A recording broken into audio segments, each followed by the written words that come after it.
সম্মানিত ভিউয়ার্স, আসসালামু আলাইকুম। সবাই কেমন আছেন? আশা করছি ভালো আছেন। বাংলাদেশ সেনাবাহিনীতে সৈনিক পদে নতুন নিয়োগ বিজ্ঞপ্তি প্রকাশিত হয়েছে।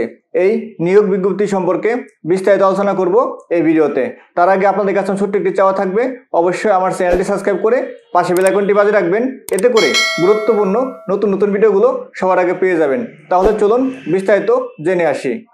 বাংলাদেশ সেনাবাহিনীতে সৈনিক পদে যোগ দিন। সেনাবাহিনীতে অর্থের বিনিময়ে ভর্তির কোনো সুযোগ নেই।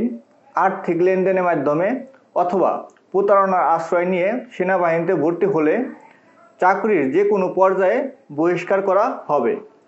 এটা আবেদনকারীদের জন্য খুবই গুরুত্বপূর্ণ একটি মেসেজ। অর্থাৎ এটা বোঝানো হয়েছে, যারা অ্যাপ্লাই করার পরে অনেক সময় দেখা যায় অনেক প্রার্থী বিভিন্ন লোকের শরণাপন্ন হয়ে আর্থিক লেনদেনে জড়িয়ে পড়ে, তাদের জন্য এই মেসেজটি খুবই গুরুত্বপূর্ণ। আসলে আর্থিক লেনদেন করে সেনাবাহিনীতে চাকরি পাওয়া এখন আর সম্ভব না। সেনাবাহিনীতে চাকরি পেতে হলে অবশ্যই আপনাকে শারীরিকভাবে ফিট হতে হবে, অর্থাৎ ফিটনেস আপনাকে সঠিক হতে হবে। যদি সঠিক সব কিছু হয় তাহলে আপনার চাকরি হওয়ার সম্ভাবনা আছে। নিয়োগ বিজ্ঞপ্তি আমি একটু জুম করে দেখাচ্ছি, খেয়াল করেন। SMS ও অনলাইনের মাধ্যমে আবেদন শুরুর তারিখ 21 ডিসেম্বর 2024 এবং শেষ তারিখ 31 জানুয়ারি 2025। অর্থাৎ আপনাকে 31 জানুয়ারির ভিতরে আবেদন অবশ্যই করতে হবে। আর অবশ্যই যারা আবেদন করবেন বা আবেদন করতে ইচ্ছুক, যাদের যোগ্যতা আছে, তারা অবশ্যই 31 তারিখ অপেক্ষায় না থেকে হাতে সময় রেখে আবেদন করে রাখবেন। কারণ লাস্ট পর্যায়ে সার্ভারে বিভিন্ন সমস্যার সৃষ্টি হতে পারে। এখন আসেন, আমি পাশে চলে যাচ্ছি। 2025 সালে নির্ধারিত সেনানিবাসে সৈনিক পদে পুরুষ ও মহিলা প্রার্থীদের ভর্তি কার্যক্রম অনুষ্ঠিত হবে। সেনাবাহিনীতে যোগদানে আগ্রহী সকল জেলার পুরুষ ও মহিলা প্রার্থীদের আবেদনের জন্য বিস্তারিত তথ্যাবলী নিম্নরূপ। অর্থাৎ এখানে মহিলা পুরুষ উভয়ই আবেদন করতে পারবে। 1 নম্বরে খেয়াল করেন, আবেদন। একজন প্রার্থী প্রয়োজনীয় যোগ্যতা সাপেক্ষে সাধারণ জিডি এবং টেকনিক্যাল টেট টিটি এ আবেদন করতে পারবেন। এছাড়া বিএনসিসি এর সদস্য, সেনা সন্তান, SS এবং TTTI সমূহ হতে প্রশিক্ষণপ্রাপ্ত প্রার্থীগণ পৃথকভাবে আবেদন করতে পারবেন। সকল ক্ষেত্রে SMS এবং অনলাইনের মাধ্যমে আবেদন করতে হবে। প্রতি আবেদনের অনুকূলে সর্বমোট 300 টাকা, ভর্তি পরীক্ষা ফি বাবদ 200 টাকা এবং অনলাইন রেজিস্ট্রেশন ফি বাবদ 100 টাকা কর্তন করা হবে। অর্থাৎ এক কথায় আপনাকে 300 টাকা ফি দিতে হবে। আর একজন প্রার্থী একাধিক আবেদন করতে পারবে যোগ্যতা অনুসারে। এখন আসেন যোগ্যতা। সাধারণ টেট জিডি পুরুষ মহিলা, বয়স 1 ফেব্রুয়ারি 2026 তারিখে 17 বছর এর কম এবং 20 বছরের বেশি হবে না। এফিডেভিট গ্রহণযোগ্য নয়। আমি আপনাদেরকে ভেঙে বলছি, 1 ফেব্রুয়ারি 2026 তারিখে 17 বছরের কম হওয়া যাবে না এবং 20 বছরের বেশি হওয়া যাবে না। কোন তারিখে? 1 ফেব্রুয়ারি 2026 তারিখে। শিক্ষাগত যোগ্যতা SSC সমান মাদ্রাসা, কারিগরি উন্মুক্ত পরীক্ষার নিম্নতম GPA 3 পেয়ে উত্তীর্ণ, অর্থাৎ 3 প্রাপ্ত শিক্ষার্থীরা আবেদন করতে পারবেন। টেকনিক্যাল টেট TTA পুরুষ ও মহিলা, বয়স 1 ফেব্রুয়ারি 2026 তারিখে 17 বছরের কম এবং 21 বছরের বেশি হবে না। এফিডেভিট গ্রহণযোগ্য নয়। শুধুমাত্র ড্রাইভিং পেশা অভিজ্ঞতা সম্পন্ন প্রার্থীর ক্ষেত্রে বয়সসীমা 1 বছর শিথিলযোগ্য, অর্থাৎ 17 হতে 22 বছর। এই টেকনিক্যাল টেটে বয়সসীমা করা হয়েছে 21 বছর। আর যারা ড্রাইভিং পেশায় আবেদন করবেন তাদের জন্য 1 বছর শিথিল করে তাদের জন্য 22 করা হয়েছে। শিক্ষাগত কারিগরি যোগ্যতা SSC ভোকেশনাল হতে সংশ্লিষ্ট কারিগরি বিষয়সহ নিম্নতম GPA 3 পেয়ে উত্তীর্ণ। খ SSC সমান মাদ্রাসা, কারিগরি উন্মুক্ত পরীক্ষা নিম্নতম GPA 3 পেয়ে উত্তীর্ণ এবং কারিগরি শিক্ষা বোর্ড কর্তৃক অনুমোদিত প্রতিষ্ঠান হতে নিম্নে উল্লিখিত টেবিল 1 অনুযায়ী নিম্নতম 3 মাস মেয়াদী সংশ্লিষ্ট টেট কোর্সে যোগ্য বিজ্ঞান বিভাগ ডিপ্লোমা কোর্স সম্পন্নকারী প্রার্থীদের অগ্রাধিকার প্রদান করা হবে। শারীরিক মাপ খেয়াল করেন, নিচের দিকে আসছি আমি। বিবরণ, পুরুষ প্রার্থী, মহিলা প্রার্থী। আপনারা ভালো মতো খেয়াল করেন, আমি একটু জুম করে দেখাচ্ছি আপনাদের। উচ্চতা নিম্নতম পুরুষ প্রার্থীদের ক্ষেত্রে 1.65 মিটার, অর্থাৎ 5 ফুট 5 ইঞ্চি নিম্নতম। 5 ফিট 5 এর কম হলে আবেদন করা ঠিক হবে না। বিভিন্ন ক্ষুদ্র নৃগোষ্ঠী ও সম্প্রদায় ব্যতীত বিভিন্ন ক্ষুদ্র নৃগোষ্ঠী ও সম্প্রদায়ের জন্য 1.63 মিটার 5 ফিট 4 ইঞ্চি। এবং মহিলা প্রার্থীদের ক্ষেত্রে 1.55 মিটার 5 ফিট 1 ইঞ্চি, অর্থাৎ মহিলা প্রার্থীদের ক্ষেত্রে সেনাবাহিনীতে আবেদন করতে হলে 5 ফিট 1 ইঞ্চি প্রয়োজন। বিভিন্ন ক্ষুদ্র নৃগোষ্ঠী ও সম্প্রদায় ব্যতীত বিভিন্ন ক্ষুদ্র নৃগোষ্ঠী ও সম্প্রদায়ের জন্য 1.52 মিটার অর্থাৎ 5 ফিট নির্দিষ্ট করা হয়েছে ক্ষুদ্র নৃগোষ্ঠী ও সম্প্রদায়ের জন্য। এখন আসেন ওজন। পুরুষ প্রার্থীদের ক্ষেত্রে নিম্নতম 49.90 অর্থাৎ 50 কেজির একটু কম ধরা হয়েছে, আর এখানে 110 পাউন্ড ধরা হয়েছে। মহিলাদের ক্ষেত্রে 47 কেজি 104 পাউন্ড। বুক নিম্নতম স্বাভাবিক পুরুষদের ক্ষেত্রে 76 মিটার অর্থাৎ 30 ইঞ্চি। স্ফীতি 0.81 মিটার অর্থাৎ 32 ইঞ্চি। 30 ইঞ্চি 32 ইঞ্চি। স্বাভাবিক 30 আর বুক ফুলালে কত হয় সেটা 32, এর ভিতরে সীমাবদ্ধ থাকতে হবে। এরকম হলে কিন্তু আবেদন করার আপনার যোগ্যতা হারাবেন। স্বাভাবিক মহিলাদের ক্ষেত্রে 31 মিটার 28 ইঞ্চি এবং স্ফীতি 76 মিটার 30 ইঞ্চি অর্থাৎ 28 এবং 30 করা হয়েছে মহিলাদের ক্ষেত্রে। এখন আসেন স্বাস্থ্য পরীক্ষা। স্বাস্থ্য পরীক্ষার যোগ্য হতে হবে সাঁতার জানা আবশ্যক, নিম্নতম 50 মিটার। বৈবাহিক অবস্থা অবিবাহিত অবশ্যই হতে হবে। বিপত্তিক বিবাহ বিচ্ছেদকারী গ্রহণযোগ্য না, অর্থাৎ যাদের বিবাহ হয়েছিল তালাকপ্রাপ্ত তাদের জন্য আবেদন করার প্রয়োজন নাই। ভর্তির সময় নিম্নবর্ণিত সনদপত্র ছবি লেখার সামগ্রী অবশ্যই সঙ্গে আনতে হবে। এখানে অনেকগুলো লেখা আমি আপনাদের জন্য বলে রাখছি, খেয়াল করেন।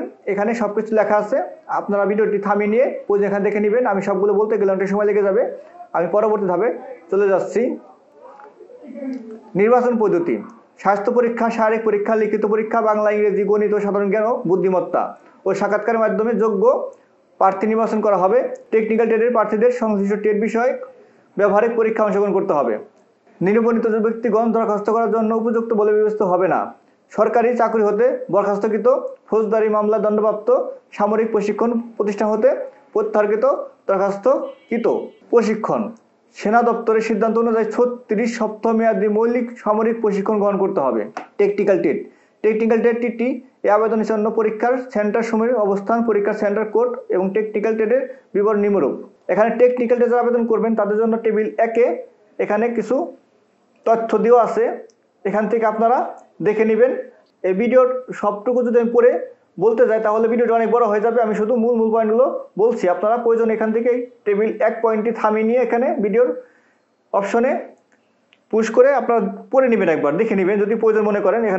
এখানে খুবই গুরুত্বপূর্ণ কিছু তথ্য দেওয়া আছে, কিছু টেট কোড দেওয়া আছে। কোডগুলো দেখে আপনারা SMS করবেন। অবশ্যই টেট ভুল করলে কিন্তু আপনার আবেদন গ্রহণযোগ্য হবে না। এখন আমি চলে যাচ্ছি নিচের দিকে, খেয়াল করেন। জেলা কোড অনুযায়ী লোক ভর্তি করা হবে, তবে BNCC, সেনা সন্তান, টেকনিক্যাল ট্রেড এবং TTI প্রার্থীর ক্ষেত্রে জেলা কোড প্রযোজ্য হবে না। এবং প্রত্যেকটা জেলার কোড নম্বর এখানে দেওয়া আছে, সবগুলো জেলার কোড এই যে জেলার পাশে লেখা আছে, আপনারা এখান থেকে দেখে নেবেন।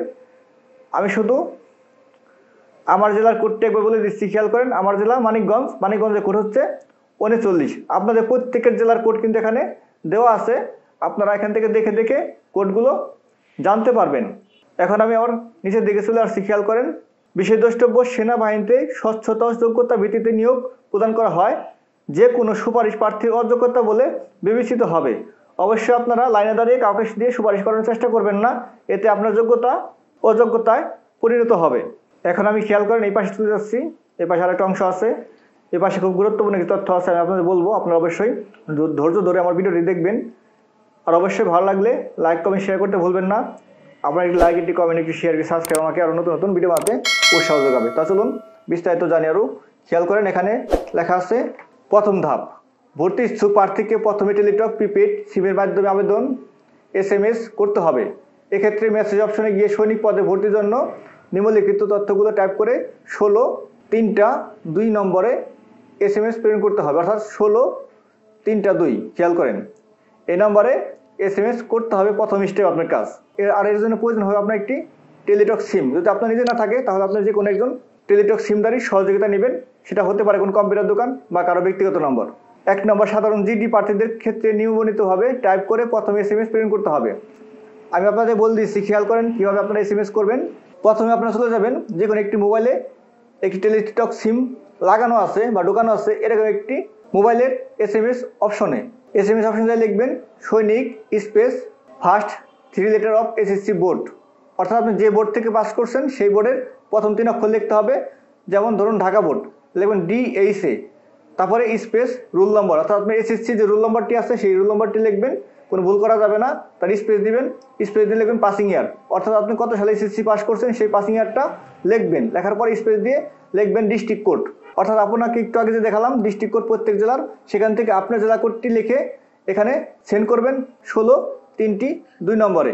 উদাহরণ সৈনিক স্পেস ঢাকা ডিএইচএ স্পেস, তারপর আপনার রোল নম্বর স্পেস, তারপর আপনি পাসিং ইয়ার স্পেস, তারপরে জেলা কোড লিখে সেন্ড করবেন 16-3-2 নম্বরে। আর টেকনিক্যাল ডেটের জন্য আপনাকে এসএমএস সেন্ড করতে হবে সৈনিক space first 3 letter of SSC board লিখবেন, তারপরে স্পেস দিবেন রোল নম্বর স্পেস পাসিং ইয়ার space district code space TET code, আপনার যে টেট কোডটি সেই টেট কোডটি লিখে স্পেস দিয়ে এক্সাম সেন্টার কোড ওখানে আছে, এক্সাম সেন্টার কোডটিও লিখে দিবেন, দেওয়ার পরে সেন্ড করবেন 16-3-2 নম্বরে। তারপর আসেন বিএনসিসি প্রার্থীদের ক্ষেত্রে নিয়মিতভাবে টাইপ করে এসএমএস প্রদান করতে হবে সৈনিক space first 3 letter of SSC board space roll number space passing year space district code space BNCC, সাথে জিডি অ্যাড করতে হইব, সেন্ড করবেন 16-3-2 নম্বরে। এবং প্রত্যেকটি নমুনা কিন্তু একই রকম, সবগুলো আমি বলছি না, যদি প্রয়োজন মনে করেন এখান থেকে ভিডিও থামিয়ে নিয়ে প্রত্যেকটি অপশন দেওয়া আছে, আমি আপনাদের জন্য আস্তে আস্তে উপর দিকে উঠে দিচ্ছি, খেয়াল করেন, আপনি দেখে নেবেন সবগুলো একই রকম। এখন আসেন আপনি দ্বিতীয় এসএমএস কীভাবে করবেন, আমি একটা এসএমএস নমুনা দেখিয়ে দিব, সবগুলো একই রকম হবে, শুধু একটু টেট কোডগুলো ভিন্ন হবে। দ্বিতীয় এসএমএস হলো সৈনিক স্পেস ইএস স্পেস পিন নম্বর, অর্থাৎ প্রথম এসএমএস দেওয়ার পরে আপনার মোবাইলে একটি পিন নম্বর আসবে, সেই পিন নম্বরটি নিয়ে আপনাকে আরও একটি এসএমএস করতে হবে। উদাহরণ সৈনিক স্পেস ইএস আপনার পিন নম্বরটি লিখবেন, লেখার পরে স্পেস দিয়ে আপনি লিখবেন আপনার মোবাইল নম্বরটি, লেখার পরে সেন্ড করবেন 16-3-2 নম্বরে। মহিলা প্রার্থীদের ক্ষেত্রে সৈনিকের পরিবর্তে এফ সৈনিক টাইপ করে প্রথম ও দ্বিতীয় এসএমএস প্রেরণ করতে হবে, খেয়াল করেন এফ সৈনিক, বা সব ঠিকই আছে, শুধু সামনে একটা এফ বসিয়ে দিতে হবে। আর দুটি এসএমএস কমপ্লিট হওয়ার পর মোবাইল থেকে টাকা কেটে নিবে এবং আপনাকে একটি কনগ্রাচুলেশন মেসেজ দেওয়া হবে, সেখানে একটি ইউজার আইডি পাসওয়ার্ড থাকবে, সেই ইউজার আইডি পাসওয়ার্ড দিয়ে আপনার sonic.teletalk.com.bd ওয়েবসাইটে ঢুকে আপনার সেখান থেকে অ্যাডমিট কার্ড সংগ্রহ করতে হবে। আর অবশ্যই অ্যাডমিট কার্ডটি আপনি যত্ন সহকারে সংরক্ষণ করে রাখবেন, এটা কিন্তু আপনাকে বারবার দেওয়া হবে না, এখনই দেওয়া হবে। আবেদন করার পরই আপনি অ্যাডমিট কার্ডটা তুলে রাখবেন, পরবর্তীতে আপনার যখন এসএমএস আসবে লাইনে যাওয়ার জন্য তখন কিন্তু এগুলো নিয়ে যেতে হবে, সেটা আনুষঙ্গিক কিছু কাগজপত্র লাগবে। আর এসএমএসটি আপনাকে 72 ঘন্টা আগে জানিয়ে দেওয়া হবে, কোথায় কখন যেতে হবে, কোন ডেটে কোথায় কোন জায়গায় লাইনে দাঁড়াবেন, সবকিছু কিন্তু লেখা থাকবে এসএমএস এর মাধ্যমে। অবশ্যই সিমটি সচল রাখবেন, যে নাম্বারটা আপনি ব্যবহার করবেন সেই নাম্বারটা অবশ্যই সচল রাখবেন। আমার এই তথ্যটি যদি আপনার একটু উপকার এসে থাকে বা ভালো লেগে থাকে তাহলে অবশ্যই লাইক কমেন্ট শেয়ার করতে ভুলবেন না। আপনার একটি লাইক, একটি কমেন্ট, একটি শেয়ার, একটি সাবস্ক্রাইব আমাকে আপনাদের জন্য আর নতুন নতুন ভিডিও বানাতে উৎসাহ যোগাবে। ধন্যবাদ, ভালো থাকবেন, আবার আসবো আপনাদের জন্য নতুন কোনো ভিডিও নিয়ে।